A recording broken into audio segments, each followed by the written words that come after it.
I am gonna disagree and say I think it's totally legit that the Seattle freeze is real, given my experience, because I moved here when I was a lot younger. Okay, so what is the Seattle freeze?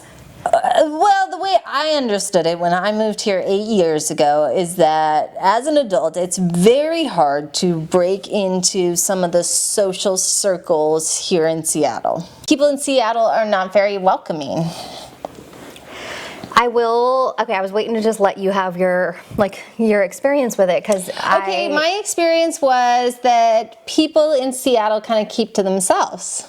Yeah. There isn't a whole lot of outreach when it comes to, hey, I want you to be in this group, or I want to include you, but it's also not college, right? So I think it is a little bit of a myth, and I think it really depends on your own personality. I am gonna disagree and say I think it's totally legit that the Seattle freeze is real, given my experience, because I moved here when I was a lot younger. And so when I came to Seattle, I had like the confidence of untouchable levels, and it was quickly leveled out to like, oh, it turns out not everyone does want to be my friend.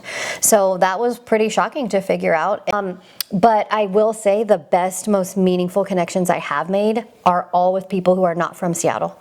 When I started to develop meaningful relationships, the most natural connections I was making are all with people who are not from this immediate area. Like I believe I experienced a genuine Seattle freeze, but I think it's not like personal to me. I think it's like the way of the Washingtonian people, which is like a little reserved, a little bit of like, I need evidence first before I'm willing to come out of my norm and, exert extra energy to participate in this activity with you. So even if it is a thing, there are things you can do to mitigate it, I think, and also having a really sure sense of self helps a ton. And show up to do stuff that you like to do, like-minded people.